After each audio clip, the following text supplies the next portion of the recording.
You'll love how he shut them down. Some interviewers can get pretty rude trying to catch their guests off guard or push a certain narrative, but when Bill Burr's in the hot seat, things don't go as planned because he has this incredible ability to flip the conversation with his sharp, no-nonsense humor, leaving interviewers completely lost. Today, we'll cover some of the instances that you won't believe that he had said in the last clip. But before I go on with the video, make sure to subscribe and hit the notification bell for more discussions like this. So your Christian background is part of the show. Or yes, and I wanted to talk to you about Jesus after this. Well, the only reason why I bring it up is some people thought maybe you went a little too far. You know. As far as what? Well, they thought that maybe you were being disrespectful to the Christian religion. Who did?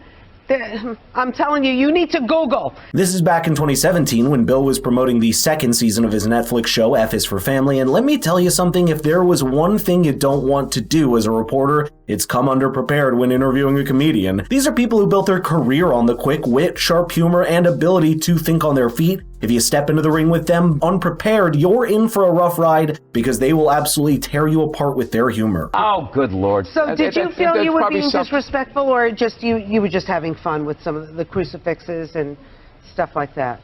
I don't even know what I mean, we did maybe two jokes about that? Yeah, exactly. Don't you think the Catholic Church went a little too far? More so than my cartoon. All right, listen. A couple of jokes. I know this is a morning show. You can't bring up all those crimes. You know what? Technically, they just sort of kept moving them around. You know, like those killer whales at SeaWorld. After it kills a trainer, they'll then move it up to Seattle. They don't give them their background. All right, I'm not totally following, but I don't think I want to. You know what I'm talking about? It's a morning show. I understand. I love the look on both hosts' faces as they realize Bill took over the interview and things are now off script. One of them even tried to intervene, but with no success. Just think about it. Comedians spend years honing their craft, reading audiences, and learning how to turn any situation into a joke. They're experts at deflecting tough questions with humor, or better yet, turning the tables on the interviewer with a witty remark. The next thing you know, you're the punchline, and it's definitely not a good look. Bill continued poking fun at them even as they were wrapping up the show. Watch what he did next. He'd be a little more comfortable if he threw some trash around the studio, right? He misses the old New York, and you're not the only one. I want to meet those religious people that got upset. I want to quiz them on their religion. All right, we'll talk about, why did I bring that up? Bill, why did you bring it up? I'm sorry. It's a morning show. This is supposed to be an easy one. Yep, it's a morning show, so why bring it up and later nag about Bill making fun of you for it? It was a poorly thought out question with no real evidence backing it up, so when Bill called out her bluff, she got back with just Google it.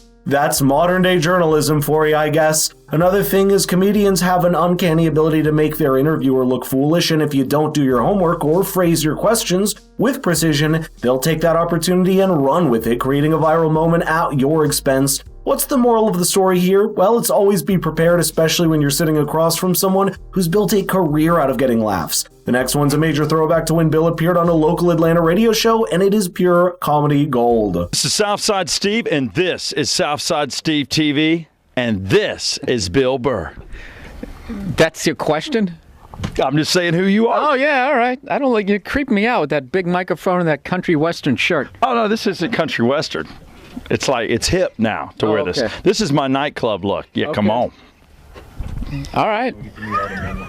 This is. I guess this is the internet, right? You just sort of just throw it out there. I just throw it out there. I figure you're a funny guy, throw it out there. I'll throw it out there too. This is one of those interviews where you can tell things are going to go off the rails, and it does so in the funniest way possible. From the moment Bill walks in, he started sizing up the character that was in front of him and giggled a bit at how absurd the entire setup was. To give a bit of context, Southside Steve is a radio personality, and he always kicks interviews off in an awkward way, setting a weird tone right out of the gate. Well, here's the deal. Bill's a comedian. He's at the punchline. He's in town, and you're a funny guy. You've got these routines in your head, so I figure I'll toss you a mic and you go. And I'm going to do stand-up in front of 9 people in a radio station? No, I'm not doing that. Well, you're taking the fun out of Southside Steve TV. I'll take, how about I give you $5 and I want to watch you line dance and I'm a racist cowboy. I don't know how to line dance, dude. Okay.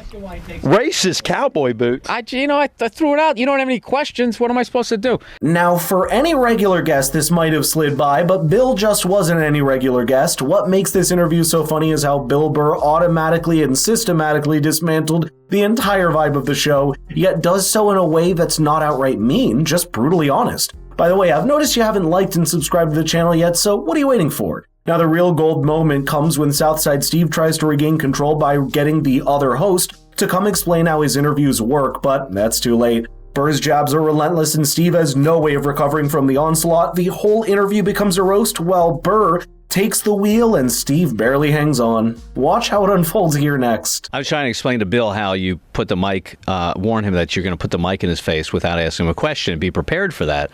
Apparently he didn't take me seriously. I'd also like to point out that I hope you enjoyed the technique where Steve, you begin talking, Steve takes the microphone away from you. It's a counterpoint to that first move. Yeah. I'm a mic hog. But do you like my mic? No, I don't. I don't. Please. Is that comfortable? Is this uncomfortable? This is no, don't, man. Honestly, can I take the mic? Sure. Now that's the number one thing you don't do. As I learned that in broadcasting school, you never give up the microphone. See, now I have the power. This Bob Barker thing.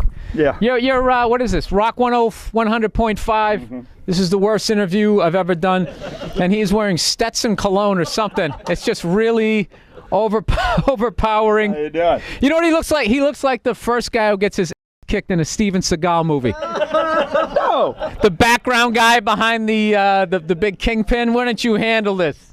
There's no coming back from that Steven Seagal joke. Someone should have called 911 because Burr came out guns blazing. But that's comedy for you. When it is used effectively, it doesn't come across as mean, but rather as a clever way to point out uncomfortable truths. Great comedians have a knack for making us laugh while shining a light on things that we'd rather not discuss. This is the magic of good comedy. It points out flaws in society, or in people in this case, but in a way that invites everyone to laugh at it together. It's not about targeting individuals with cruelty. It's about holding up a mirror to the world and saying, this is crazy, right? The joke doesn't land because it's mean, it lands because it's true. The final clip I'll share with you in an interview is with YouTube personality Amy Davidson, and she kicked it off with a loaded question. Can women be funny?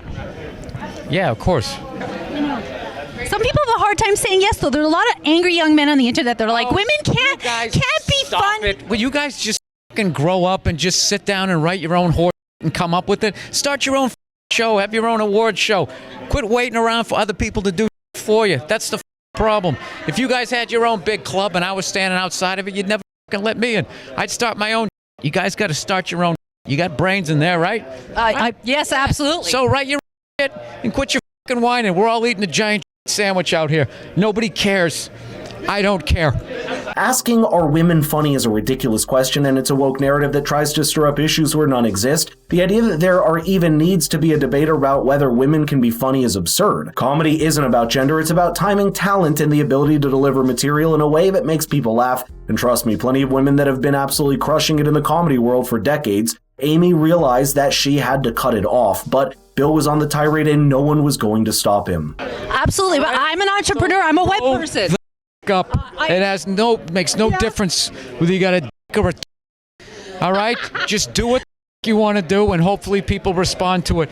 But this fucking horse quotas and all of this crap become undeniable. Well, when was the last time you went on stage and you killed so hard the person after you bombed? If you're doing that on a regular basis, people are going to notice regardless of what you have between your legs. Yep. All right? Thank you and God bless the United States of Canada. You could see Bill's frustration bubble up as he pushed back against the question, and he didn't just stop it at a simple yes or no. Instead, he launched into a rant that served as a life lesson for anyone paying attention. He pointed out that it's not about whether women can be funny, it's about how pointless it is to keep asking these types of questions in the first place. It was a moment of pure unfiltered honesty wrapped in Burr's trademark comedic style, but what are your thoughts on this? Let's get the conversation rolling in the comments down below. By the way, make sure your friends stay up to date and is informed with you by sharing this video with them.